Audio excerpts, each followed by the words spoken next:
لله رب العالمين الرحمن الرحيم مالك يوم الدين إياك نعبد وإياك نستعين اهدنا الصراط المستقيم صراط الذين أنعمت عليهم غير المغضوب عليهم ولا الضالين. لا حول ولا قوة إلا بالله العلي العظيم. أعوذ بالله من الشيطان اللعين الرجيم. بسم الله الرحمن الرحيم. الحمد لله على ما عرفنا من نفسه وألهمنا من شكره وفتح لنا من أبواب العلم بربوبيته ودلنا عليه من الإخلاص له في توحيده وجنبنا من الإلحاد والشك في أمره. حمدا لا منتهى لحده ولا حساب لعدده ولا مبلغ لغايته ولا انقطاع لعمده. والصلاة والسلام والتحية والإكرام على خير خلقه وأشرف بريته وحامل وحيه ومبلغ رسالاته سيد المرسلين خاتم النبيين أبي القاسم محمد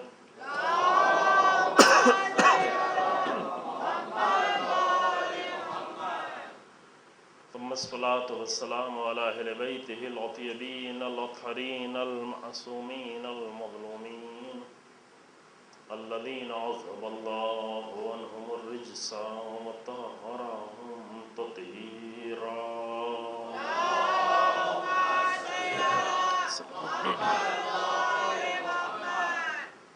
ولعنة الدائمة الباقية على أعدائهم أجمعين.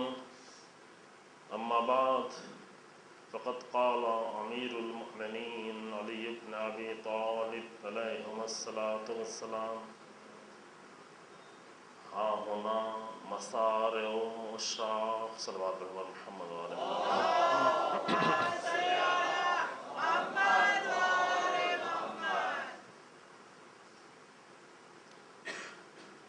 حضرت امیر المومنین علیہ الصلاۃ والسلام کی جانب سے کربلا والوں کو جس لقب کے ساتھ یاد کیا گیا وہ عشاق کا لقب کہ امام نے ان جانثاروں کو اور اللہ کی راہ میں قربانی پیش کرنے والوں کو قربانی کے بہت پہلے ہی عاشقوں کے لقب سے یاد کیا کہ یہ سرزمین وہ سرزمین ہے کہ جہاں اہل عشق آ کر اپنی قربانیاں پیش کریں گے اور اس سرزمین پر گریں گے، اس سرزمین پر دفنائے جائیں گے، اس سرزمین پر شہید ہوں گے۔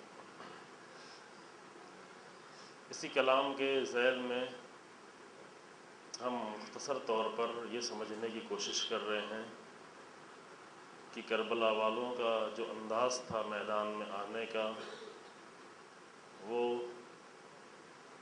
انتہائی درجے کا عاشقانہ انداز تھا۔ عشق پروردگار میں آ کر انہوں نے اتنی عظیم قربانی دی اور اتنی عظیم قربانی دینا ان کے لیے اسی لیے ممکن ہو سکا کیونکہ اللہ کی محبت اور عشق پروردگار میں یہ سب کچھ انجام دے رہے تھے، ورنہ اتنا عظیم عمل، اتنی سختیاں، اتنا درد، اتنی مصیبتیں اور اتنی منزلیں مصائب کی کہ اگر شہادت کے آگے بڑھ کے دیکھا جائے تو منزلیں اور بھی بڑھتی چلی جا رہی ہیں۔ یہ ممکن نہیں ہے جب تک سامنے اتنا بڑا مقصد اور اتنا بڑا عشق موجود نہ ہو۔ عشق اور محبت میں سخت کام بھی انسان کو اچھے لگنے لگتے ہیں، سخت کام آسان نہیں ہوتا، سخت کام بہرحال سخت ہے، سخت کام کی سختی وہ بہرحال اپنی جگہ پر باقی ہے، لیکن جب محبت میں وہ کام کیا جائے تو ناگوار نہیں لگتا، تلخ نہیں لگتا، بلکہ اچھا لگتا ہے، شوق پیدا ہوتا ہے۔ ایک انسان کے لیے یوں رات بھر جگنا سخت کام ہے، لیکن ایک ماں اپنے بچے کی محبت میں آسانی سے جگ لیتی ہے، کیونکہ وہ سختی اٹھاتے ہوئے بھی اسے اچھا لگتا ہے، سختیاں اٹھا کے کبھی شرمندہ نہیں ہوتی، سختیاں اٹھا کے کبھی شکایت نہیں کرتی، سختیاں اٹھا کے پھر نہیں کہتی کہ مجھے اور بچہ نہیں چاہیے، نہیں، اس بچے کی محبت سے یہ ساری سختیاں اٹھانے پر لذت کا احساس اس کے اندر پیدا کر رہی ہیں، یعنی ممتا اور عشق بچے کا اس کے اندر احساس لذت پیدا کر رہا ہے ان تمام سختیوں میں۔ لہٰذا میدان کربلا میں دو چیزیں ایک ساتھ چل رہی ہیں، ایک طرف انتہائے مصیبت، لیکن اسی انتہائے مصیبت میں احساس لذت، مصائب کے نتیجے میں غم پیدا ہوتا ہے، غم کے نتیجے میں یہ نہیں کہا جا سکتا کہ غم ہے اور خوشی بھی ہے، غم اور خوشی کا ایک ساتھ جمع ہونا یوں ظاہری طور پر انسان کے لیے سمجھنے کی بات نہیں ہے، البتہ اگر سقراط جسے آپ کہتے ہیں سقراط کی نگاہ سے دیکھیں تو ان کا یہ کہنا ہے کہ ہر غم میں کچھ خوشی پوشیدہ ہے اور ہر خوشی میں کچھ غم چھپا ہوا ہے، یہ ان کا اپنا فلسفہ ہے اور ہے اچھا بھی ہے، جس کو پلاٹو نے اور افلاطون نے آ کر پیش کیا اپنی کتاب میں، اپنے استاد کے یہ فلسفہ کہ جب ایک بچہ پیدا ہوتا ہے تو انسان کو خوشی ہوتی ہے، لیکن اسی کے ساتھ ساتھ یہ غم ہے کہ یہ بچہ بیمار بھی ہو سکتا ہے، یہ بچہ مریض بھی ہو سکتا ہے، یہ بچہ پریشان بھی ہو سکتا ہے، اس بچے کی جان بھی جا سکتی ہے، یعنی اس کے اندر بہت سارے غم خود بخود جو ہے چھپے ہوتے ہیں خوشی میں، وہ ہم یہاں پہ نہیں پیش کرنا چاہتے، لیکن ظاہری طور پر جب انسان غمزدہ ہوتا ہے تو خوش نہیں ہو سکتا، انسان غمزدہ ہے، لیکن غم کے ساتھ لذت کو جمع کیا جا سکتا ہے، غم کے ساتھ خوشی کو جمع نہیں کیا جا سکتا، غم کے ساتھ خوشی نہیں آتی، لیکن غم کے ساتھ لذت ہوتی ہے کب؟ اگر وہ غم اور اگر وہ مصیبت بڑے مقصد کے لیے انجام دی جا رہی ہے، عظیم مقصد کے لیے انجام دی جا رہی ہے، لہذا مصیبتوں کو لذت سمجھ کے قبول کرنا اگرچہ ہم جیسے چھوٹے لوگوں کا کام نہیں ہے، لیکن بڑے لوگوں کا یہ کام ہے کہ سختیوں کو لذت سمجھتے ہیں اگر بڑے مقصد کے لیے کی جا رہی ہے، کہ البتہ کسی حد تک ہر انسان یہ کرتا ہے کہ سختیاں اٹھاتا ہے لیکن اس میں لذت کا احساس کرتا ہے، کب؟ جب یہ دیکھتا ہے کہ مثلا اگر ہم بیٹھ کر مطالعہ کریں گے تو اس مطالعے میں سختی ہے، جسم تھکے گا، آنکھ تھکے گی، سختی ہے، جسم کو سختی مل رہی لیکن روح کو لذت مل رہی ہے، یعنی جسمانی سختیوں کے لیے لازم نہیں ہے کہ ان سختیوں کے ساتھ ساتھ حتماً جو ہے احساس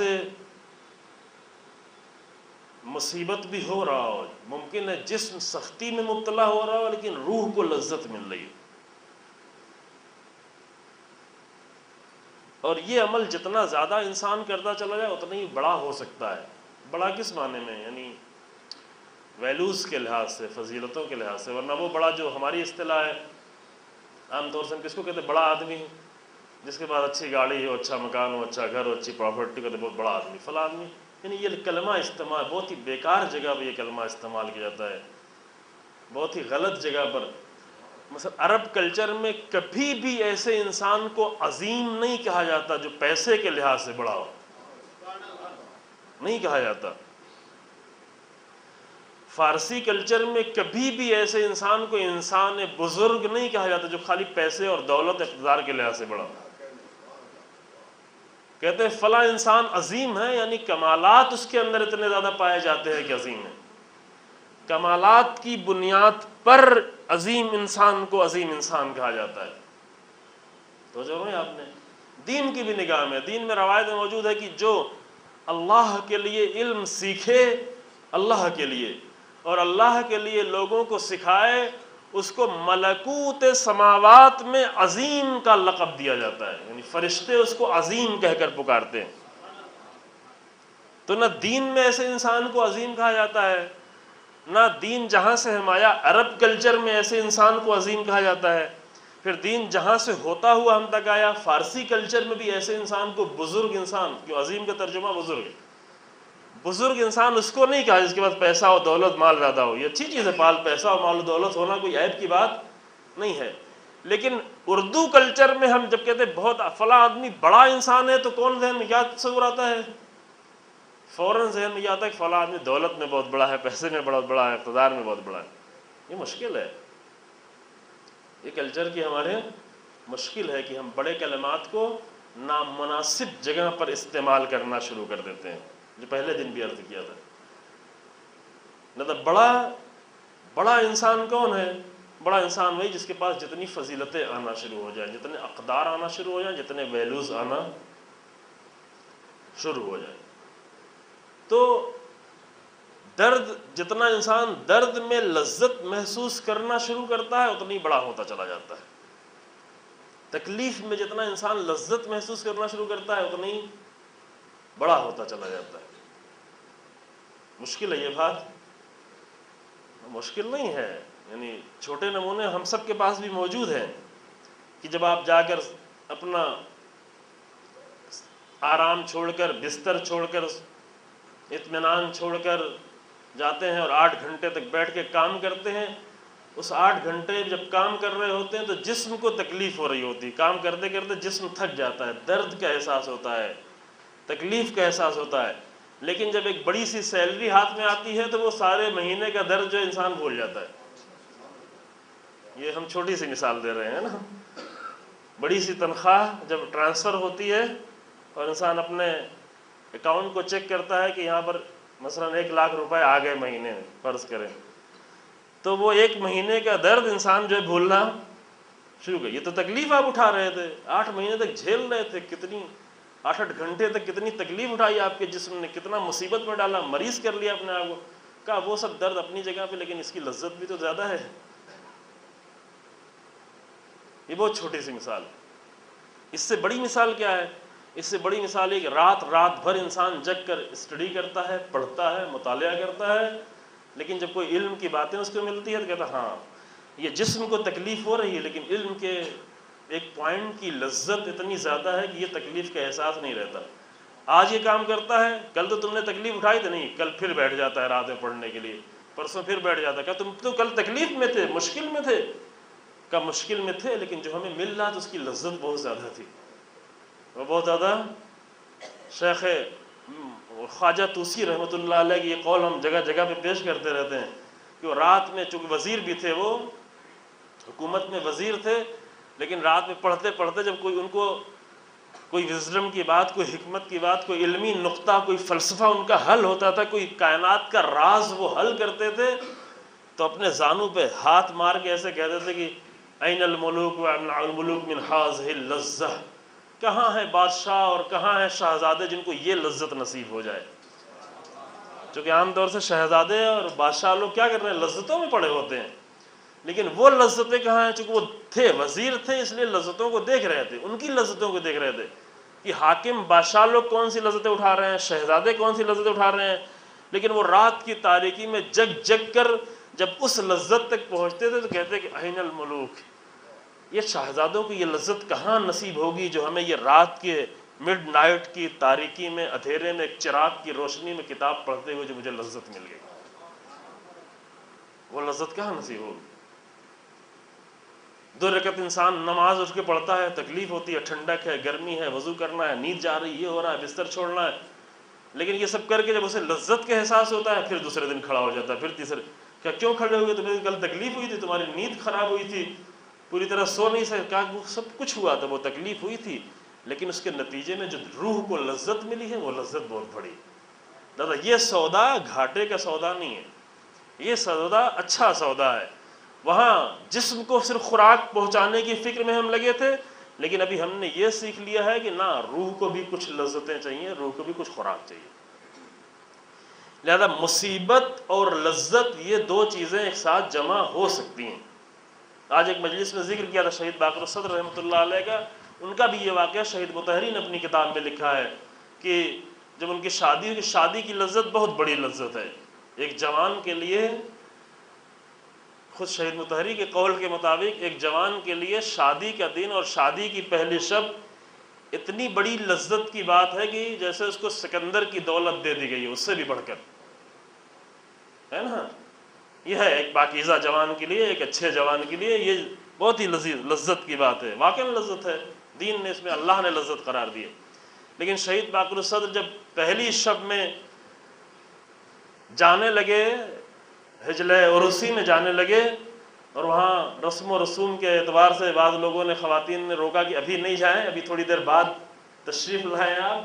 تو ہم جیسے فضول انسان تو نہیں تھے کہ جا کر چند دوستوں کے درمیان میں بیٹھ جاتے اور گپیں لڑانا شروع کر دیتے۔ جب ان کو روکا گیا تو اٹھ کے سیدھے کہاں چلے گئے؟ اپنی لائبریری میں چلے گئے، لائبریری میں وہ چلے گئے، اور لائبریری میں جا کر اس طرح سے مطالعے میں مشغول ہو گئے، کوئی ایسا کمپلیکیٹڈ مسئلہ سامنے آ گیا کہ اس میں اس طرح سے الجھ گئے اور پڑھتے رہے اور حل کرتے رہے کہ یہ بھول گئے کہ آج میری شادی ہوئی ہے، آج کی میری شادی کی شب ہے۔ بھول گئے، بھول گئے۔ کیوں بھول گئے؟ کہ ہاں ایک جوان کے لیے شادی کی پہلی شب بہت بڑی لذت کی شب ہے، لیکن کچھ انسان ایسے ہیں جن کے لیے اور بھی بڑی لذتیں ہیں، اس بڑی لذت کے سامنے اس لذت کو بھول گئے۔ جیسے بڑا غم آ جاتا ہے تو انسان چھوٹے غم کو بھول جاتا ہے، جب بڑی مصیبت آ جاتی ہے تو انسان چھوٹی مصیبت کو بھول جاتا ہے۔ اسی طریقے سے جب بڑی لذت سامنے آ جاتی ہے تو چھوٹی لذتیں انسان بھول جاتا ہے، حیثیت نہیں رہ جاتی اس کی۔ تو ہم کہہ رہے تھے میدان کربلا میں کچھ ایسی بڑی لذتیں ان کے سامنے تھیں کہ یہ اگرچہ بہت بڑے بڑے غم تھے، لیکن یہ غم ان کو ان لذتوں تک پہنچنے سے نہ روک سکے،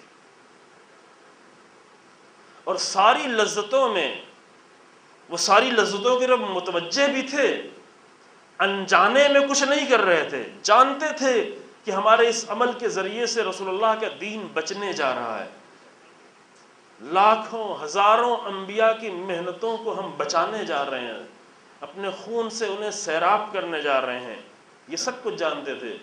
انسانی قدروں کو اور ویلوز کی ہم حفاظت کرنے جا رہے ہیں، قیامت تک کے لیے حفاظت کرنے جا رہے ہیں۔ یہ ساری لذتیں تھیں، لیکن ان سب لذتوں سے بڑھ کر ان کے سامنے ایک لذت تھی کہ ہم جو کچھ کر رہے ہیں وہ اللہ کے لیے کر رہے ہیں، یہ سب سے بڑی لذت تھی۔ لہذا ان لذتوں کو سامنے جب رکھتے تھے تو دیکھتے تھے کہ تکلیفیں بہت بڑی ہیں، لیکن تکلیف اور لذت کے جب کمپیئر کرتے تھے تو یہ لذت بڑھتی ہوئی نظر آتی تھی۔ اس لذت کے لیے یہ تکلیف کوئی مشکل کام نہیں رہ جاتا۔ درد تھا، یہ نہیں کہہ سکتے درد نہیں رہ گیا، مصیبت نہیں رہ گئی۔ لہذا میدان کربلا میں حسین ابن علی کئی مرتبہ انہوں نے گریہ کیا، سخت گریہ، سخت گریہ، کیونکہ گریہ نیچرل عمل ہے۔ جب اتنی تکلیف سامنے آئے تو گریہ کرنا ایک نیچرل عمل ہے، ہونا چاہیے۔ لیکن اتنی مصیبتیں کہ جو حسین ابن علی کو بھی رلا دے رہی ہیں، وہ مصیبتیں حسین ابن علی کو اس عظیم لذت تک پہنچنے سے رکاوٹ نہ بن سکی، نہیں روک سکی۔ جناب قاسم کو رخصت ہونے لگے تو کیسا روئے حسین ابن علی، کس طرح روئے، عجب گریہ تھا۔ اور گریہ کی وجہ بھی ہے، وجہ یہ ہے کہ جانتے ہیں کہ 3 سال کے یتیم کو ہم نے کس طرح سے پالا ہے۔ امام جانتا ہے کہ یتیموں کو کس طرح خیال رکھا جاتا ہے۔ جب 3 سال کی عمر میں یہ بچہ یتیم ہو گیا تھا اور کے چھوٹے چھوٹے بھائی اور یتیم ہو گئے تھے، تو امام حسین کی نگاہ میں اب علی اکبر کی طرف توجہ کم تھی، قاسم ہو، عبداللہ ہو، حسن مصنع کی طرف توجہ زیادہ تھی، کیونکہ جانتے ہیں کہ یتیموں کو کیسے خیال رکھے۔ اور اس قدر چچا بھتیجے مانوس ہو گئے تھے کہ اتنا باپ بیٹے بھی مانوس نہیں ہوا کرتے، کیونکہ یتیم ہیں، یہ یتیم ہیں۔ اس انس کا نتیجہ اس طرح روئے، اس طرح روئے، اس طرح روئے کہ دونوں کو گریا، دونوں غش کھا گئے۔ لیکن یہ نہ غش کا کھانا، نہ بھتیجے کا غش میں آنا مقتل سے جانے سے روک سکا، نہ چچا کا غش میں آنا بھتیجے کو مقتل میں جانے سے روک سکا۔ جناب علی اکبر کے لیے علامہ، نام میرے ذہن سے نکل گیا، انہوں نے لکھا ہے، بزرگ فقیہ ہمارے گزرے ہیں، انہوں نے لکھا ہے کہ 3 مرتبہ حسین ابن علی نے جناب علی اکبر کے لیے سخت گریہ کیا، بہت تیز گریہ کیا۔ ایک مرتبہ جب رخصت کر رہے تھے، ایک مرتبہ جب آخری آواز سنی، ایک مرتبہ جب لاش پہ پہنچی، تیز گریہ کیا، روایت بھی موجود ہے، اس طرح گریہ کیا۔ لیکن یہ گریہ کرنا جو ایک نیچرل عمل تھا، یہ گریہ کرنا حسین ابن علی کو، علی اکبر کو میدان میں بھیجنے سے روک نہیں سکا، بلکہ خود ہی کہتے ہیں تقدم ولدی، اے میرے لال تم آگے بڑھو، میرے لال آگے بڑھو۔ اول وقت میں حسین ابن علی کہتے ہیں کہ اے میرے لال تم آگے بڑھو، میدان میں جاؤ۔ یہ عشق ہے، یہ عشق کے نمونے ہیں جو میدان کربلا میں، اور اسے پورا دین اسی میں آ کے سمٹا۔ یہ روایت کا جملہ، حل الدین الا الحب، دین ہے ہی کیا سوائے حب کے۔ لیکن اس سے غلط فائدہ کوئی اٹھانے کی کوشش نہ کرے۔ حب کیسا حب؟ حبیب ابن مظاہر جیسا حب، ہمارے جیسا حب نہیں کہ حب کے صرف محبت، حب یعنی محبت۔ حل الدین الا الحب، دین ہے ہی کیا سوائے محبت کے، کیونکہ محبت سب کچھ کراتی ہے۔ ایک ماں کو جو اپنے بچے سے محبت ہو جاتی ہے تو پھر کہتے آگے اعلان سے نہیں کرتی، گلی گلی میں کوچے کوچے میں عورتوں کے درمیان میں بیٹھ کے، سہیلیوں کے درمیان کہ مجھے اپنے بیٹے سے محبت ہے، مجھے اپنے بیٹے سے محبت ہے۔ نہیں، جب ماں کو بیٹے سے محبت ہے تو یہ ماں چاہتی کہ میں اچھا نہ کھاؤں لیکن بیٹے کو کھلا دوں، میں آرام نہ کروں لیکن بیٹے کو آرام دے دوں، میرے تقاضے پورے نہ ہوں لیکن بیٹے کے تقاضے پورے ہو جائیں، میری چاہتیں پوری نہ ہوں لیکن بچے کی چاہتیں پوری ہو جائیں۔ یہ لازمہ ہے، یہ ایسے ہی لازمہ ہے کہ جیسے جب آگ جلتی ہے تو اس میں حرارت کا ہونا ضروری ہے۔ کوئی بھی انسان نہیں کہہ سکتا کہ آگ جلائی گئی ہے لیکن اس میں حرارت نہ ہو سکتا ہے، ممکن ہے۔ سورج نکلے لیکن اس میں حرارت نہ ہو، سورج نکلے لیکن اس میں روشنی نہ ہو، روشنیوں کو روکا جائے لیکن تمام روکنے کے باوجود کلومیٹر کے بادل اگر آ کر روشنی روکیں پھر بھی دن کے اجالے کو رات کی تاریکی میں تبدیل نہیں کر پاتے۔ ایک سورج ہوگا تو روشنی ہوگی، سورج ہوگا تو حرارت ہوگی، آگ ہوگی تو حرارت ہوگی، ایسی محبت ہوگی تو محبت کے تقاضے بھی اپنے ساتھ ساتھ آ جائیں گے، لازمی طور پر آ جائیں گے۔ جیسے حبیب نے مظاہر محبت کے تقاضے پورا کرتے ہوئے کہاں تک آئے، توجہ بھائی آپ نے نظر روایت میں کہا کہ حسن دین ہی یہ ہے، اور وہ دین آ کر کربلا والے ادا کر رہے ہیں، وہی دین، اسی دین کے تقاضے کو پورا کرتے جا رہے ہیں۔ یہ حب، بندگی کس کی کرنا ہے؟ اللہ کی بندگی۔ محبت کس کی ہے؟ اللہ کی محبت۔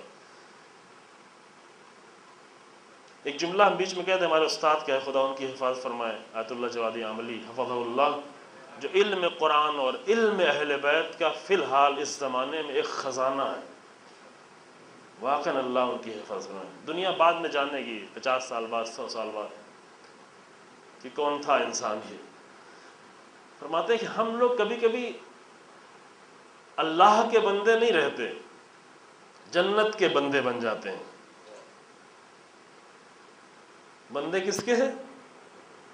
جنت کے بندے، یعنی جو کچھ کر رہے ہوتے ہیں جنت کے لیے کر رہے ہوتے ہیں۔ تو بندگی کس کی ہو رہی ہے؟ کام وہ کر رہے ہیں کہ جو دین کا کام ہے، لیکن کس کے لیے؟ جنت کے لیے۔ کبھی کبھی اور لوگ نیچے آ کے، بہت سارے لوگ، ابھی بہت سارے لوگ ایسے ہیں، تبلیغ بھی بہت ہو رہی ہے، جنت بھی نہیں، حوروں کے بندے ہو جاتے ہیں۔ محمد وآل محمد صلوات۔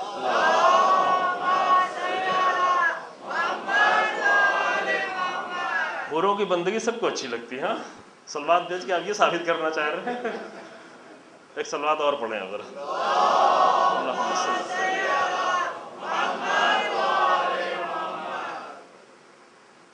بندے ہو جاتے واقعا۔ ایک جگہ کہا گیا کہ اپنی زندگی میں آپ جو ہے جو اللہ نے آپ کے لیے حور قرار دی اس دنیا میں اس کی بندگی تھوڑی بہت جائز ہے، کر سکتے ہیں، لیکن دین میں آ کر حوروں کے بندہ نہ بن جائے انسان۔ یہاں پر بہت کہا گیا کہ ہاں شادی ہو گئی ہے تو اچھا ہے، خیال رکھا جائے، ایک دوسرے کا خیال رکھیں، گھر کے اندر آ کر اپنی مرضی نہ چلائیں بلکہ بیوی بچوں کی مرضی پہ گھر کے اندر چلیں، تاکید ہے۔ اپنی مرضی کا کھانا نہ کھانا چاہیں، بیوی بچوں کی پسند کا کھانا خود کھائیں۔ روایت میں یہاں تک جملہ موجود ہے کہ وہ انسان مومن کی صفت یہ ہے کہ جو یعملو برضائے اہلے، کچھ اس طرح کا کلمہ ہے، پہلے ذہن میں نہیں تو ورنہ ہم دیکھ بھی لیتے۔ مومن وہ ہے کہ جو اپنے گھر والوں کی مرضی کے مطابق چل رہا ہو گھر میں۔ منافق وہ ہے کہ جو لوگوں کو، گھر والوں کو اپنی مرضی کے مطابق چلا رہا ہو۔ گھر میں آ کر حکومت نہیں کرنا ہے، باہر اگر ایک جنرل بھی ہوں، ایک سپاہی بھی ہوں، ایک کمانڈر بھی ہوں، اور ایک جو ہے حاکم بھی ہوں، بادشاہ بھی ہوں، جو بھی ہوں، لیکن گھر میں آ کر اپنی مرضی نہیں چلائیں۔ گھر میں تھوڑی بندگی جائز ہے، چل جائے گا، لیکن دین میں آ کر حوروں کی بندگی لگ جاتے ہیں کبھی کبھی، پوری بندگی ہو رہی۔ کیا ابھی جو سب سے بڑی تبلیغ کرتے ہیں یہ آئی ایل والے، پتہ نہیں آپ لوگوں نے بعض کلپس شاید دیکھی ہوں، وہ اپنے آپ ان کو آ کر نوجوانوں کو سوسائڈ بمبر بناتے ہیں، کیا کہہ کر؟ صرف یہ کہہ کر کہ تمہاری جیسی جان جائے گی ہزاروں حوریں تمہیں گلے لگانے کے لیے تیار ہیں، یہی تبلیغ کرتے ہیں۔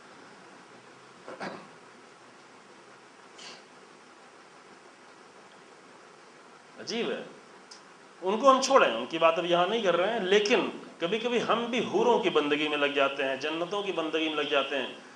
اگر اللہ کی بار بار کئی بار اشارہ کیا جا چکا ہے، معذرت کے ساتھ اب ایک مرتبہ تھوڑا آگے آ جائیں، ایک ہی مرتبہ میں زیادہ آگے آ جائیں۔ اللہم صلی علی محمد، ایک صلوات اور محمد صلوات۔ اللہم صلی علی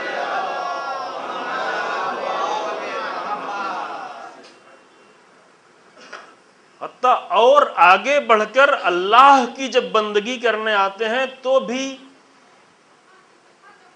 عبداللہ بننا ان کے لیے مشکل ہوتا ہے، عبد الرزاق بننا بہت اچھا لگتا ہے۔ یہ میری اپنی بات نہیں ہے، ہمارے استاد کی بات۔ ہر جگہ پیش کرنا بھی مشکل ہوتا ہے، لیکن ابھی الحمدللہ آپ کے سامنے پیش کیا جا سکتا ہے۔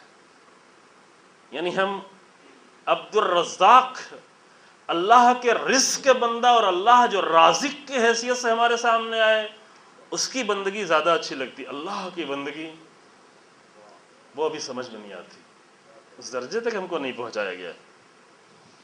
عبد الرحمن نام کے اعتبار سے نہیں، ابھی تو ہمارے بہت سارے مومن سے اس نام ایسے نام رکھتے ہی نہیں۔ یہ اچھے نام ہے، بہت ہی حسین نام ہے، بہت ہی خوبصورت نام ہے، جو اللہ کی صفت کے، خاص کر اللہ کے ساتھ اگر رکھا جائے وہ نام ہے نا۔ لیکن الحمدللہ ہمارے پاس بہت ہی اچھے نام اور بھی موجود ہیں، ائمہ کے نام موجود ہیں، انبیاء کے نام موجود ہیں، خوبصورت نام ہے، حسین نام ہے، بہت اچھے معنی کے ساتھ موجود ہیں۔ اور وہی نام رکھے بھی جائیں، ناموں کے چکر میں پتہ نہیں کہاں کہاں بھاگ کے عجیب و غریب نام نہ رکھیں، وہی اچھے نام، وہی حسین ترین نام۔ لیکن نام کی حد تک ہم یہ بات نہیں کر رہے ہیں، ہم عملی زندگی میں، انسان کی زندگی میں رازق کا بندہ بننا اسے اچھا لگتا ہے، اللہ کا بندہ بننا اسے اچھا لگتا ہے۔ اگر وہ آگے بڑھ چکا ہے، اگر جنت کی بندگی سے اوپر جا چکا ہے، اگر وہ حوروں کی بندگی سے اوپر آ چکا ہے، اگر وہ تسنیم و کوثر و سلسبیل و نہروں کی بندگی سے اوپر نکل چکا ہے، اگر وہ جہنم کے خوف سے اپنے آپ کو بلند کر چکا ہے، یہ ہم یہ نہیں کر کہ اس کا انکار کیا جا رہا ہے، یہ سب ہے اپنی جگہ پر، اس سے انکار بھی نہیں ہے، یہ ہے۔ بعض ہم جیسے لوگوں کے لیے شاید یہی بہت بڑی چیز ہے۔ یہ باتیں اپنے استاد کی اس لیے کہہ رہے ہیں کہ شاید کوئی ایسا بھی ہو کہ جو استاد کی بات کو سمجھ سکے اور وہاں تک پہنچ سکے۔ ہم جیسے لوگ تو واقعاً اس درجے تک نہیں ہیں، لیکن یہ معارف ہیں اہل بیت کے کہ جو جاننا چاہیے انسان کو، جاننے کے نتیجے ہی میں کوشش کی جا سکتی ہے۔ عظیم ترین بندگی جو ہے وہ کیا ہے؟ وہ اللہ کی بندگی، نہ رحمان کی بندگی، نہ اللہ کے رزق کی بندگی، نہ اللہ کے رحمت کی بندگی، نہ اللہ کے کرم کی بندگی، یعنی ہم جو کچھ ہے وہ اللہ کے لیے۔ کربلا میں یہ بہت نظر آیا عزیزوں، کربلا کا سارا منظر اس طرح سے نظر آیا، یہ منظر کربلا میں جگہ جگہ نظر آیا۔ بعض جگہ پہ مذاق میں وہ باتیں بھی کہیں، شب عاشور کے ایک مذاق جو تھا وہ یہ تھا کہ شہید ہو کر جا رہے ہیں ادھر، ایک تصور تھا۔ پھر وہاں پر عبد الرحمن نے کہا برائر سے کیا باتیں کر رہے، یہ کیا مذاق کا وقت ہے یہ شب عاشور میں؟ کیونکہ عبد الرحمن کچھ اور دیکھ رہے تھے، برائر کچھ اور دیکھ رہے تھے، اور کوئی دونوں بھی غلط نہیں دیکھ رہے تھے، حالات الگ الگ ہوتے ہیں انسان کے۔ تو برائر نے کہا کہ میرا قبیلہ، میرا خاندان سب جانتا ہے کہ نہ میں جوانی میں اہل مذاق تھا، نہ بڑھاپے میں مذاق کرنے والوں میں سے تھا، میں اہل مذاق نہیں تھا، لیکن آج سے بہتر شب کیا ہے مذاق کرنے کی، کیونکہ ادھر تلوار چلی ہے اور ادھر ہم پہنچے، بس فاصلہ اتنا ہے تلوار کا۔ انہوں نے ظاہراً جو مذاق کیا تھا وہ بھی حوروں کا مذاق کیا تھا، وہ مذاق تو اللہ کا مذاق نہیں کیا جاتا۔ جناب برائر جو ہے وہ دیکھ رہے ہیں، ایسے وقت میں مذاق کر رہے ہیں اس طرح کے، لیکن آ کر جب میدان میں آ کر شہادتیں پیش کرنا شروع کی، مقتل میں آنا شروع کیا، تو جگہ جگہ کیا نظر آ رہا ہے؟ وہ جلوے نظر آ رہے ہیں، وہی چیز نظر آ رہی ہے جو پہلے سے بیان کی گئی ہے پورے کربلا میں۔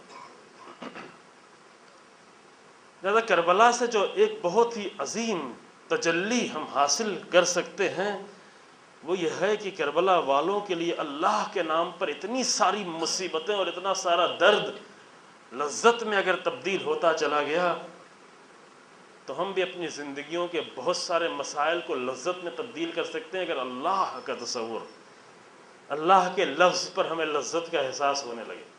میں نے کل آپ کے سامنے ایک سوال کیا تھا نا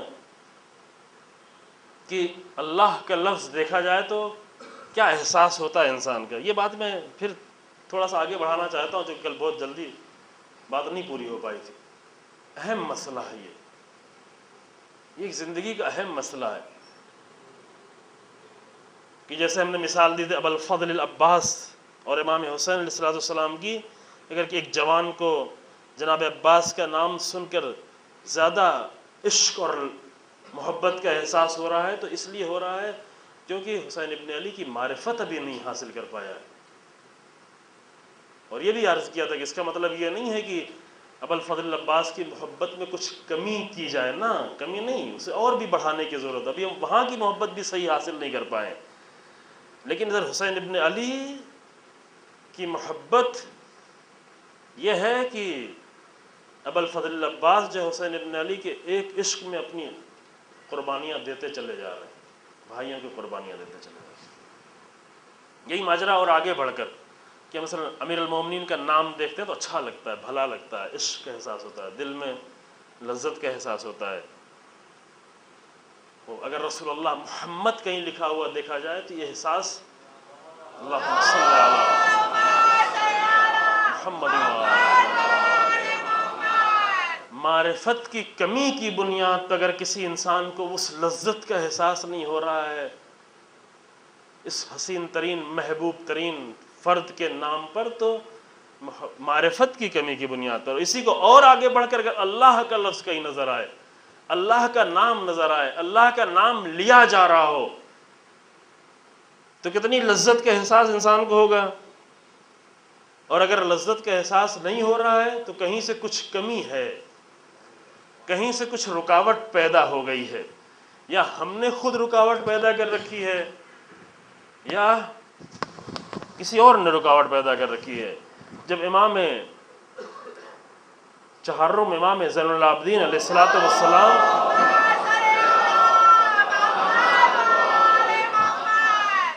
آتے ہیں زیارت کرنے کے لیے اور زیارت کر کے وہ بھی حضرت امیر المومنین علیہ السلام کی زیارت کی جو خوبصورت ترین زیارت ہے، اگر وہ زیارت کے جملے جو پہلے سے ذہن میں ہوتا تو میں پہلے سے اس کو آمادہ کر کے رکھتا. زیارت امین اللہ سنا ہوا ہے نام نا یہ آپ نے، زیارت امین اللہ، جس کے لیے علامہ مجلسی رحمۃ اللہ علیہ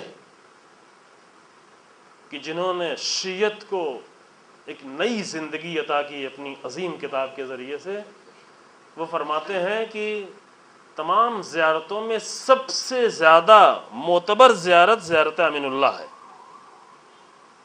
تمام زیارتوں معتبر ترین زیارت، کہ اس زیارت کو حضرت امام زین العابدین علیہ الصلوۃ والسلام نے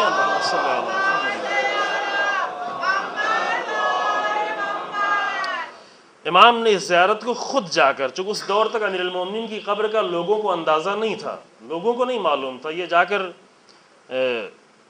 چھٹے اور ساتویں امام کے زمانے میں امیر المومنین کی قبر کا لوگوں کو اندازہ ہوا. اس زمانے تک لوگوں کو اندازہ نہیں تھا.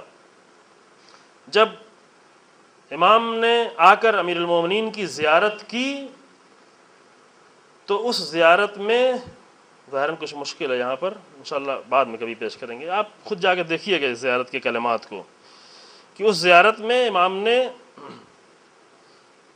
جو جملے ادا کیے، چند جملے ہیں صرف. جو لوگ زیارت پڑھ چکے ہیں، آپ جب جاتے ہیں حرم میں زیارت کرنے کے لیے، جو سب سے زیادہ جس زیارت کے پڑھنے کی تاکید ہے وہ زیارت امین اللہ کے پڑھنے کی تاکید ہے، اور حرم میں پڑھی بھی جاتی ہے. ہر نماز کے بعد، ہر عمل کے بعد یہ زیارت پڑھی جا رہی ہوتی ہے. جی ہاں، مثلا امام رضا علیہ السلام کے حرم میں اگر آپ جائیں گے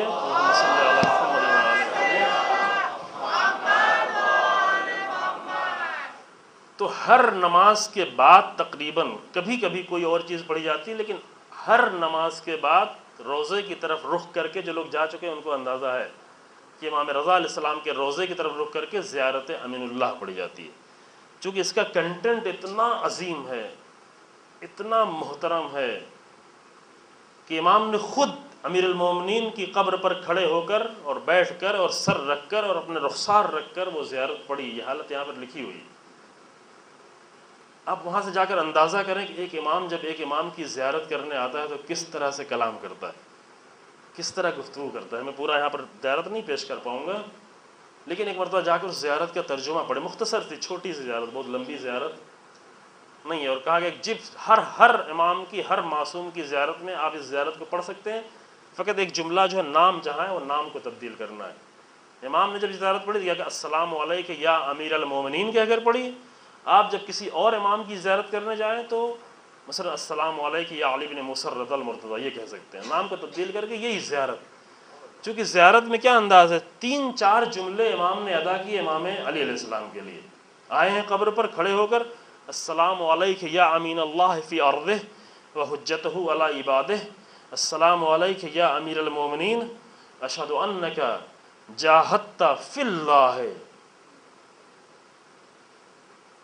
اے میرے مولا، میں گواہی دیتا ہوں کہ آپ نے پوری زندگی جو کچھ بھی جہاد کیا وہ اللہ کے لیے کیا، اللہ کے لیے کیا.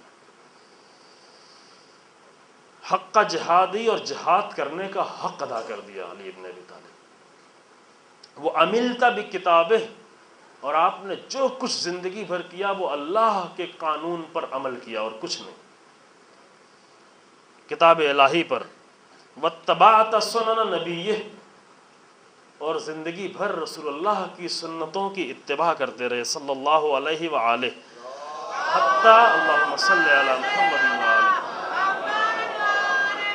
حتی دعاک اللہ الی جوارہ، یہاں تک کہ اللہ نے آپ کو اپنی بارگاہ میں بلا لیا. کتنے جملے ہوئے؟ یہ چند جملے ہوئے.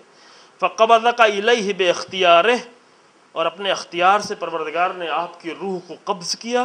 وَأَلْزَمَ عَادَاكَ الْحُجَّةَ مَا مَعَلَكَ مِنَ الْحُجَجِ الْبَالِغَةِ عَلَى جَمِيعِ خَلْقِهِ. اتنا جملہ سر. یہ جملہ کہنے کے بعد دیکھیں، امام آیا ہے امام کی زیارت کرنے کے لیے، امام تشریف لائے ہیں اپنے جد کی زیارت کرنے کے لیے، لیکن جیسے ہی چند جملہ امیر المومنین کے لیے کہا فوراً رخ پروردگار کی طرف موڑ لیا. اور کیا فرماتے ہیں؟ اللہم فاجعل نفسی مطمئنۃ بقدرک، اے میرے اللہ میرے نفس کو اپنے قضاء و قدر کے لیے مطمئن کر دے۔ وہی جملہ جو حسین ابن علی میدان کربلا میں بار بار کہہ رہے اللہم راضیا برضاک، یہی جملہ ہے فاجعل نفسی مطمئنۃ بقدرک راضیۃ بقضائک، اے میرے اللہ یہ زندگی پوری جتنی بھی مصیبتیں آتی چلی جائیں، جتنی بھی تکلیف آتی چلی جائے، تیرے فیصلے پر مجھے راضی قرار دے، شکوہ کرنے والا قرار نہ دے۔ مولعۃ بذکرک و دعائک محبۃ لصفوۃ اولیائک، یہ جملے ادا کرتے کرتے پروردگارہ محبوب قرار دے، لوگوں کے دلوں میں محبوب قرار دے، تیرے اولیاء کو مجھے محبوب قرار دے۔ اور یہ جملہ ادا کرتے کرتے پھر روایت میں جملہ یہ ہے کہ امام نے اپنے چہرے کو امیر المومنین کی قبر پہ رکھ دیا، چہرے کو۔ زیارت کرنے کا انداز یہ تھا کہ چند جملے، اب یہ جا کے آپ پڑھیں گے، میں ساری زیارت نہیں پیش کر رہا ہوں، مختصر ہے کہ زیارت کرنے کا ڈھنگ اور ادب کہ امام کی بارگاہ میں ہم جا کر کچھ نہیں کر رہے ہوتے ہیں، فقط خالصانہ ترین اللہ کا نام لے رہے ہوتے ہیں، عبادت ہے۔ خدا کی قسم خالصانہ ترین عبادتیں جو کعبے کے بعد کہیں پر انجام دی جاتی ہیں تو ائمہ کے حرم میں انجام دی جاتی ہیں۔ اللہم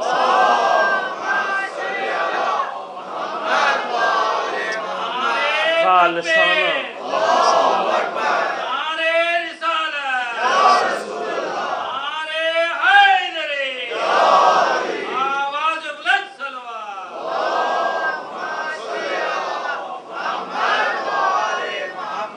آخر میں امام فرماتے ہیں کہ اب یہ کل جملہ اس کی شرح کل آئے گی کہ آخر فرماتے مشتاقتاً الی فرحت لقائک، اے میرے پروردگار تو اپنی ملاقات کی لذت اور فرحت کا شوق ہمارے دل میں ہمیشہ باقی رکھ۔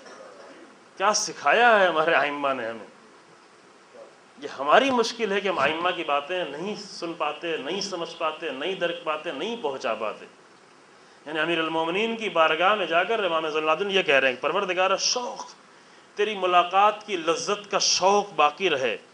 اور یہ سلسلہ جاری، پھر سر کو رکھ دیا، اپنے چہرے کو امیر المومنین کی قبر پہ رکھ دیا، اور پھر قبر پہ رکھنے پھر وہی سلسلہ جاری، اللہم ان قلوب المخبتین الیک والہا وسبل الراغبین الیک شاریا وعالام القاصدین الیک واضحا وعفیدۃ العارفین الی منک فاضیا۔ یہ عجیب جملے ہیں۔ پروردگارہ تیرا شوق رکھنے والے، تیرا عشق رکھنے والے، ان کے دل تیری طرف راغب ہیں، تیری طرف آنا چاہتے ہیں، تجھ سے ملنا چاہتے ہیں۔ والہا یعنی وہی عشق، شوق کا انتہائی مقام۔ والہا کہتے ہیں عشق کی آخری منزل۔ اے میرے پروردگار ولہ ہے، ولو ہے، عشق ہے، شوق ہے، تجھ سے ملنے کی تمنا ہے، تجھ سے ملنے کی آرزو ہے۔ جب حسین ابن علی مکے سے نکلنے لگے، صبح کو مکے سے نکلنا ہے، شام میں کھڑے ہو کے سب کے درمیان میں فرماتے ہیں کہ من کان فینا باذلا مہجدہ وموطنا علی لقاء اللہ نفسہ فلیرحل معنا انی ذاہب مصبحا انشاءاللہ۔ کون میرے ساتھ چلے؟ وہ جو اللہ سے ملنے کے لیے اپنے دل کو مطمئن کر چکا ہے، جو جان دینے کے لیے خود کو آمادہ کر چکا ہے۔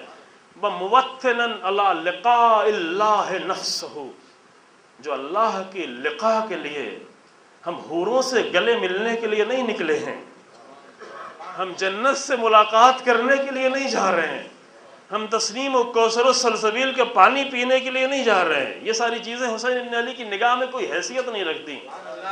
من کان فینا باذلا مہجدہ وموطنا علی لقاء اللہ نفسہ، جو اللہ سے ملاقات کرنے کے لیے اپنے نفس کو مطمئن کر چکا ہو، وہ آئے نکلے، ہم نکل رہے ہیں، صبح نکل رہے ہیں، آج ہی صبح نکل رہے ہیں۔ انی ذاہب مصبحا، یہ بعض جگہ پہ انی راحل مصبحا انشاءاللہ، آج ہی صبح کو ہم نکلنے والے ہیں۔ کون ہے میدان عشق کو طے کرنے والا؟ کون ہے عشق کے میدان کو طے کرنے والا؟ کون ہے جو صفا و منوا کے درمیان میں صحیح کرنے کو چھوڑ کر خیمے اور مقتل کے درمیان میں صحیح کرنے کے لیے آ جائے؟ کون ہے ایسا کرنے کے لیے؟ کون ہے جو پتھر کا طواف چھوڑ کر اللہ کا طواف کرنا چاہتا ہے، بارگاہ ربوبی میں جا کر طواف کرنا چاہتا ہے؟ کون ہے جو جانوروں کی قربانی چھوڑ کر اپنے بچوں کی قربانی دینے کے لیے تیار ہے؟ یہ جانوروں کی قربانی جناب ابراہیم نے دی ہی اس لیے تھی کہ جانور کی قربانی تو نہیں دینے گئے تھے جناب ابراہیم، اپنے لال کو اللہ پر قربان کرنے کے لیے گئے تھے، اپنے ایک اکلوتے بیٹے کو 120 سال کی عمر میں ایک 12 سال کے نوجوان تنہا بچے کو اللہ کی راہ میں قربان کرنے گئے تھے، جو صرف ایک ہی بیٹا تھا، ابھی تک اسحاق پیدا نہیں ہوئے تھے۔ اتنی زیادہ عمر میں اللہ نے ایک بیٹا دیا تھا، اور ایسے بیٹے کو اللہ کی بارگاہ میں ابراہیم جانور نہیں دینے گئے تھے قربان کرنے، بیٹا قربان کرنے گئے۔ تو ابراہیمی اگر حج کرنے کے لیے آیا تو آج حج چھوڑ دو، کربلا چلو۔ ابراہیمی حج، اگر ابھی تک تم نے حوروں کے لیے، جنتوں کے لیے، ثواب کے لیے حج کیا ہے تو تم یہیں پہ ٹھہرے رہ جاؤ گے، لیکن اگر تم نے ابراہیمی حج کیا ہے تو آج ابراہیمی حج کو چھوڑ کر مقتل میں آنے کا وقت آ گیا ہے۔ کون ہے جو چلے گا؟ آغاز یہاں سے کیا امام نے، کون ہے ملاقات کو تیار؟ اب اس جملے کو یاد رکھیں، اس کو ہم کل تھوڑا اور جاری رکھیں گے چونکہ اس کے لیے بہت ہی خوبصورت باتیں موجود ہیں، لیکن وہ نقطہ یہاں پر ہم اپنے آخری منزل تک پہنچنے سے نزدیک ہو گئے ہیں کہ یہ احساس یہ جگتا ہے انسان کو۔ حسین ابن علی کے سامنے جب اللہ کا نام آتا تھا تو کیا احساس ہوتا تھا؟ ظاہر اس احساس تک ہم نہیں پہنچ سکتے، ہمیں یہ سب کو معلوم ہے، یہ سب کو معلوم ہے کہ جب امیر المومنین جا کر راتوں کی تاریکی میں نخلستان میں کھجوروں کے درمیان میں مسلسل سجدے پہ سجدے کرتے تھے اور آنسوؤں سے داڑھی رنگین ہو جاتی تھی اور زمین گیلی ہو جاتی تھی آنسوؤں سے، تو علی بن ابی طالب کے دل میں اللہ کا لفظ جب کہتے تھے تو کیا احساس ہوتا تھا؟ اس احساس کا ہم تجربہ بھی نہیں کر سکتے، لیکن اس احساس کی تھوڑی سی لذت کا اندازہ کیا جا سکتا ہے، اور یہ لذت بھی ہمیں آ کر وہی امیر المومنین کی ذات دے سکتی ہے، کربلا والے دے سکتے ہیں، رسول اللہ کی ذات دیتی ہے۔ یہ لذت ہے، اگر اس لذت تک ہم کو ابھی تک نہیں پہنچایا گیا تو کچھ کمیاں ہیں عزیزو، یہ ہم مان لیں، اس کے مان لینے میں ہمیں کوئی نقصان نہیں ہے، فائدہ ہے کہ کچھ کمیاں رہ گئیں۔ جب ایک جوان سے آ کے، یہ بات میں پڑھ چکا ہوں، پچھلی سال پڑھ چکا ہوں شاید، جب ایک جوان سے آ کر کہا گیا، رسول اللہ کے سامنے آیا اور آگے کہنے لگا، اے رسول اللہ میں آپ کو بہت چاہتا ہوں، بہت چاہتا ہوں، یاد آیا آپ کو؟ وہاں پہ پڑھا تھا دوسرے موضوع کے تحت، لیکن یہ بھی ہمارے موضوع کے درمیان میں آ رہا ہے اس لیے دہرا رہا ہوں معذرت کے ساتھ۔ جب اس جوان نے آ کر رسول اللہ، یا رسول اللہ میں آپ کو بہت چاہتا ہوں، دل سے کہہ رہا تھا، عشق میں کہہ رہا تھا، پورے وجود سے کہہ رہا تھا، ذرہ برابر بھی جھوٹ نہیں تھا، واقعاً جھوٹ نہیں تھا۔ رسول اللہ نے اس کو دیکھا، پیار سے دیکھا، محبت، اس لیے نہیں کہ مجھے چاہ رہا اس لیے میں اس کو پیار سے دیکھوں، رسول اللہ نے اس کے دل کی دھڑکنوں کو پہچان لیا، کہا کہ تو مجھے بہت چاہتا، کہا یا رسول اللہ آپ بہت چاہتے ہیں، عاشق ہیں آپ سے بہت محبت کرتے ہیں۔ تو کہا تو یہ بتا کہ تو مجھے زیادہ چاہتا ہے یا اپنے باپ کو زیادہ چاہتا ہے؟ مسئلہ حل ہو جائے گا یہیں پر، تو مجھے زیادہ چاہتا ہے یا اپنے باپ کو زیادہ چاہتا ہے؟ کہا کہ یا رسول اللہ آپ کو زیادہ چاہتے ہیں۔ یہ کوئی مشکل سوال نہیں ہے، ممکن ایک چھوٹے سے بچے سے کہا جائے کہ تم رسول اللہ کو زیادہ چاہتے ہو اپنے باپ کو، تو شاید وہ بچہ کہتے ہاں، چونکہ بچہ صرف باپ سے مانوس ہوا ہے۔ ممکن ہم بہت بڑے بڑے لوگ بھی بچے جیسے ہوں کہ نہ اللہ کے نام سے مانوس ہو سکے ہوں، نہ رسول اللہ کے نام سے مانوس ہو سکے ہوں، نہ امیر المومنین کے نام سے صحیح طرح سے مانوس ہوئے ہوں، نہ حسین ابن علی کے نام سے صحیح طرح مانوس ہوئے ہوں، واقعا نہیں جانتے کہ محبت کرنا کیا ہے، عشق کیا ہے۔ اس نے بہت ہی آسانی سے فوراً جواب دے دیا، ہاں یا رسول اللہ آپ کو زیادہ چاہتے ہیں۔ رسول اللہ کے سامنے کہہ رہا ہے، ذرہ برابر بھی اس میں جھوٹ نہیں ہے، بالکل سچ کہہ رہا ہے، یا رسول اللہ آپ کو زیادہ چاہتے ہیں۔ کہ یہ بتا کہ تو مجھے زیادہ چاہتا ہے یا اپنی ماں کو زیادہ چاہتا ہے؟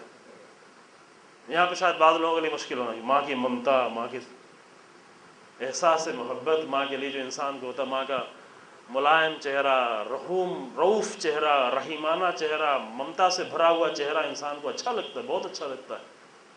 جب تک کسی انسان کی ماں زندہ ہے، جتنا کچھ کر سکتا ہے کرے ماں کے ساتھ، جتنا کچھ کر سکتا ہے اپنے باپ کے ساتھ کر لے، کہ جب نہ ہوں گے تو پھر صرف پچھتاوا ہوگا، واقعاً صرف پچھتاوا ہوگا۔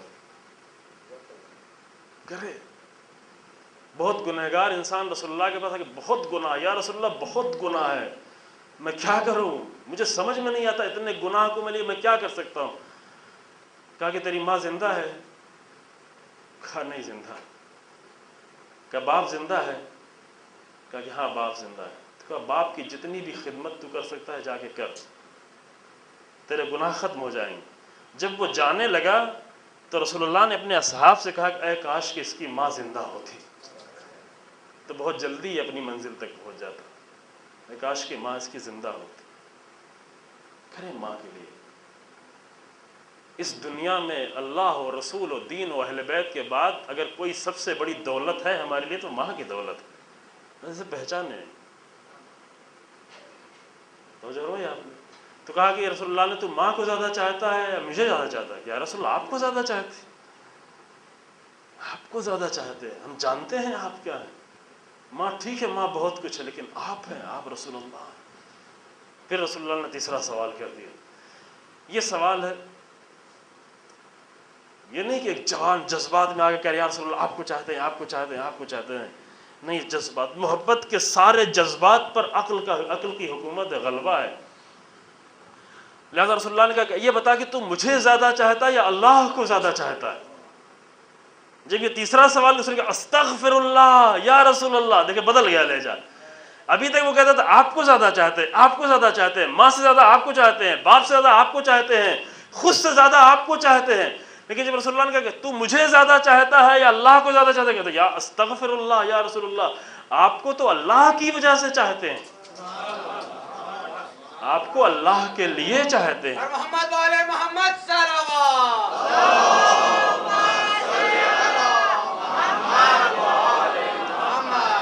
آپ کو اللہ کے لیے چاہتے ہیں.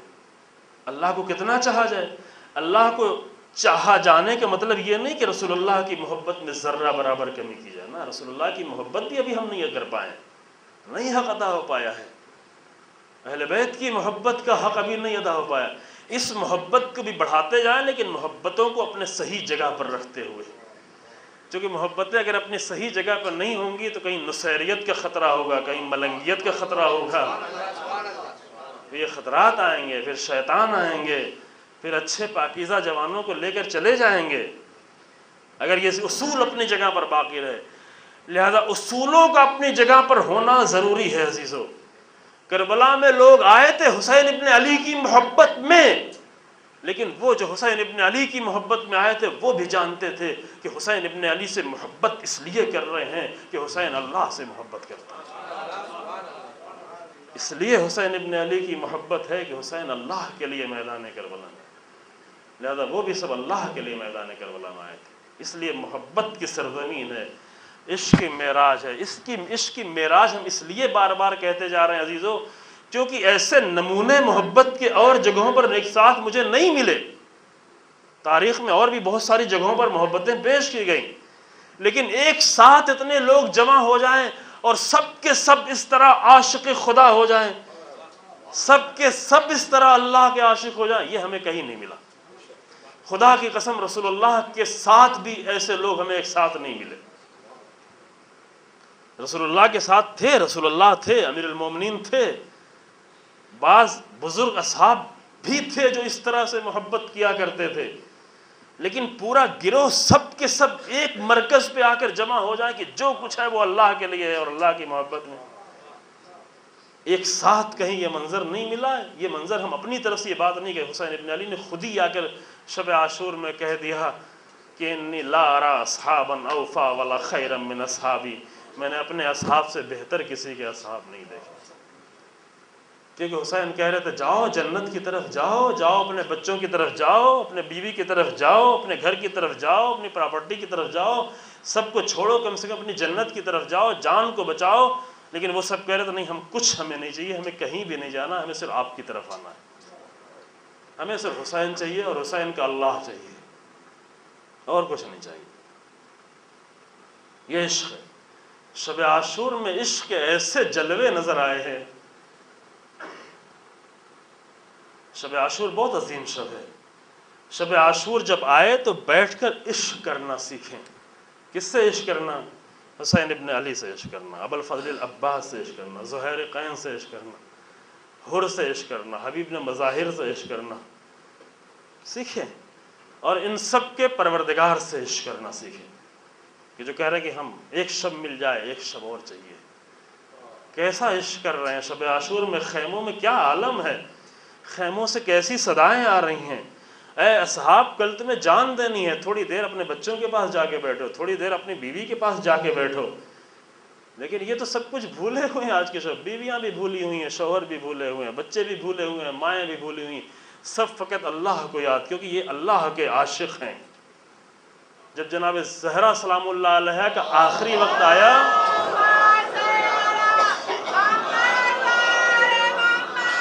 کسی بھی ماں کو اتنا حق حاصل نہیں ہے اپنے بچوں سے محبت کرنے کا جتنا فاطمہ کو اپنے بچوں سے محبت کرنے کا، کیونکہ کسی بھی ماں کو فاطمہ جیسے بچے نہیں ملے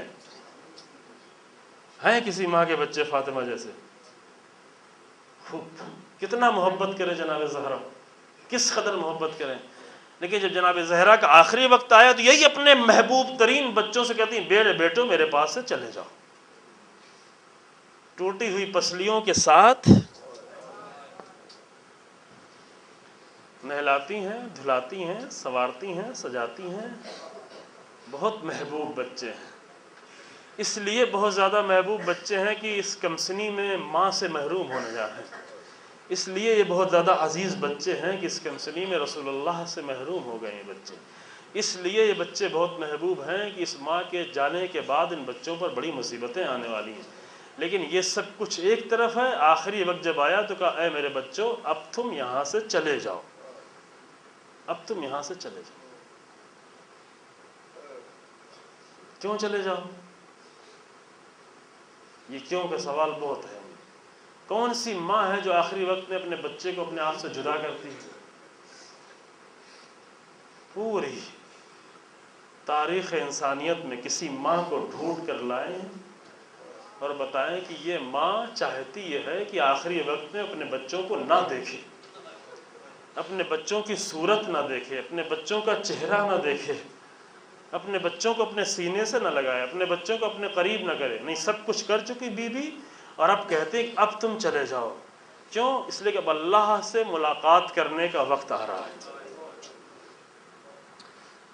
اب ہم نہیں چاہتے کہ حسن و حسین جیسے بچے بھی ہماری نگاہوں کے سامنے۔ لہذا ہے میرے بچوں، تم جاؤ نانا کے روضے پر، جاؤ بابا کے پاس، جاؤ کہیں بھی جاؤ، تم چلے جاؤ۔ اب جناب زہرا ہیں، ایک حجرے میں ہیں، تنہا ہیں، فقط اللہ کا نام لے رہی ہیں، اس نام کی لذت کا احساس کر رہی ہیں۔ حسنین جیسے بچوں کو دیکھنا بھی بہت لذت بخش ہے عزیزوں، اور وہ بھی فاطمہ جیسی ماں کے لیے، فاطمہ جیسی ماں کے لیے حسن و حسین جیسے بچوں کو دیکھنا بہت ہی لذت کا باعث ہے، بہت ہی لذت بخش ہے۔ لیکن جناب زہرا کے سامنے ایک اور بھی بڑی لذت ہے کہ لہذا اے میرے بیٹو، اب تم یہاں سے چلے جاؤ، اب میں ہوں اور میرا خدا ہے۔ اب جناب زہرا کی زبان پر بار بار اللہ کے کلمات آ رہے ہیں، تسبیح پروردگار ہیں، اور وقت گزرتا جا رہا ہے۔ جیسے ہی تسبیح رک گئی، خادمہ سمجھ گئی کہ اب میری بیوی اس دنیا میں نہ رہے، اب جناب زہرا اس دنیا میں نہ رہے گی۔ یہ اہل بیت کا انداز تھا کہ جیسے جیسے آخری وقت آتا جاتا تھا، کربلا میں یہ منظر ہمیں بار بار نظر آیا عزیزو، کربلا میں یہ منظر بار بار نظر آیا۔ حسین ابن علی آخری وقت میں بار بار کلمہ ادا کر رہے ہیں، تیر پڑ رہا ہے، تیروں پہ تیر آ رہے ہیں تو کہہ رہے ہیں لا حول ولا قوت الا باللہ۔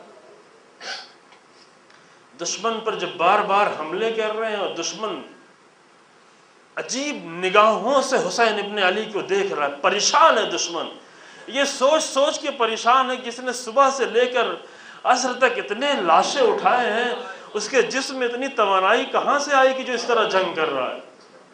وہ نہیں جانتا کہ اللہ کے لیے جو نکلتا ہے کہ ایمان کی طاقت کتنی بڑی طاقت ہوتی ہے، یہ جسم کی طاقت نہیں ہوا کرتی۔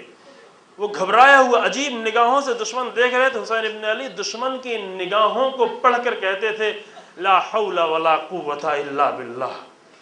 مقتل میں بار بار حسین حملے کہتے تھے، کرتے تھے، اور بار بار یہ جملہ حسین ابن علی کی زبان پہ جاری ہوتا تھا یعنی مقتل میں آخری وقت میں حسین ابن علی کھڑے ہو کر عمر سعد کے لشکر کو توحید کا درس دے رہے ہیں۔ تم یہ نہ سمجھنا کہ میں اپنی طاقت سے لڑ رہا ہوں، یہ اللہ کے ایمان کی طاقت سے لڑ رہا ہوں۔ لا حول ولا قوت کے معنی تو آپ جانتے ہیں نا، کوئی طاقت نہیں ہے، کوئی قوت نہیں ہے، فقط اللہ کی۔ اے ظالموں، تمہیں اس نگاہ سے جو مجھے دیکھ رہے ہو، یہ حسین کیسے لڑ رہا ہے، پیاسا حسین کیسے لڑ رہا ہے، بھوکا حسین کیسے لڑ رہا ہے، اتنی لاشوں کو اٹھانے والا حسین کیسے لڑ رہا ہے، چہرے پر اپنے بچے کا لہو پوتنے والا حسین کیسے لڑ رہا ہے، جوان بیٹے کی میت اٹھا کر حسین کیسے لڑ رہا ہے، جوان بھائی کی میت نے جس کے قبر کو توڑ دیا ہے، وہ حسین آج کیسے جنگ کر رہا ہے۔ تم یہ نہ سمجھو کہ یہ حسین جنگ کر رہا ہے، بلکہ لا حول ولا قوت الا باللہ، یہ اللہ کی طاقت ہے، یہ اللہ کے لیے جنگ لڑی جا رہی ہے۔ اور جب 3 پھل کا تیر آ کر سینے پر لگا تو آواز دی بسم اللہ ہے وباللہ ہے وفی سبیل اللہ ہے وعلی ملت رسول اللہ۔ اللہ اللہ اللہ، یہ کربلا ہے، یہ کربلا کا عشق ہے، یہ شوق شہادت ہے۔ اور جب گھوڑے سے زمین پہ گر گئے تو سر کو سجدے میں رکھ دیا، سر کو سجدے میں رکھ دیا۔ ظالموں نے چاروں طرف سے حسین ابن علی کو گھیرا، حملہ کرنا چاہتے تھے لیکن امام نے پھر بھی تلوار ماری، پھر آگے بڑھے، اٹھنا چاہتے تھے۔ ادھر خیمے سے بی بی نکل رہی تھی، بی بی کو بھی خیمے میں بھیج دیا۔ زینب بنت علی کے لیے بہت سخت وقت آ گیا تھا، کیا کریں، اپنے بھائی کو دیکھیں اس عالم میں کہ بچوں کو سنبھالیں۔ ایک 10 برس کا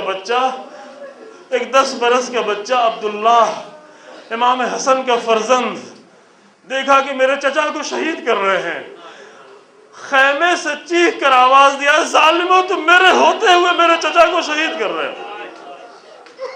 حسین کے کانوں میں یہ آواز ٹکرائی، آواز دیا میرے بہن میرے بھتیجے کو روکو، اے میرے بہن میرے بچے کو بچاؤ، میرے بھیا کی کئی نشانیاں شہید ہو چکی ہیں، میری بہن عبداللہ کو پکڑو۔ زینب نے آگے بڑھ کر عبداللہ کو پکڑنا چاہا، آخر زینب بھی کیا کرے، ایسے حالت میں زینب کیا کرے، اپنے بھائی کی طرف دیکھے یا بھائی کی نشانی کی طرف دیکھے، لیکن عبداللہ نے اپنا ہاتھ چھڑا دیا اور ہاتھ چھڑا کر تیزی سے مقتل کی طرف بڑھے، اور ہاتھ میں کچھ بھی نہیں تھا، خالی ہاتھ لے کر مقتل میں آ گئے۔ ظالم تلوار مارنا چاہتا تھا کہ عبداللہ نے اپنے دونوں ہاتھ بڑھا دیے۔ حسین ابن علی کی نگاہوں کے سامنے بھائی کی سب سے چھوٹی نشانی، دونوں ہاتھ کٹ گئے، دونوں ہاتھ کٹ گئے۔ یہ آخری ہدیہ تھا حسین ابن علی کا۔ کیا کرتے حسین، ایسے عالم میں تو بچے کو سینے سے بھی نہ لگا سکتے تھے، قریب بلایا سینے سے لگانا چاہتے ہی تھے کہ ایک تیر آیا اور حسین کی نگاہوں کے سامنے 10 برس کے بچے کے گلے میں لگا، اور حسین کے سامنے یہ بچہ شہید ہو گیا۔ آخری قربانی بھی پیش کر دی، شمر خنجر لے کر آگے بڑھنے لگا، زمین کربلا کو زلزلے آنے لگے، شمر کا خنجر چلنے لگا، دنیا حسین سے محروم ہونے لگی، زینب بھائی سے جدا ہونے لگی، چھوٹے چھوٹے بچے یتیم ہونے لگے۔ اب کوئی حسین نہ ہوگا، جب دنیا پنجتن پاک سے خالی ہو چکی۔ انا للہ و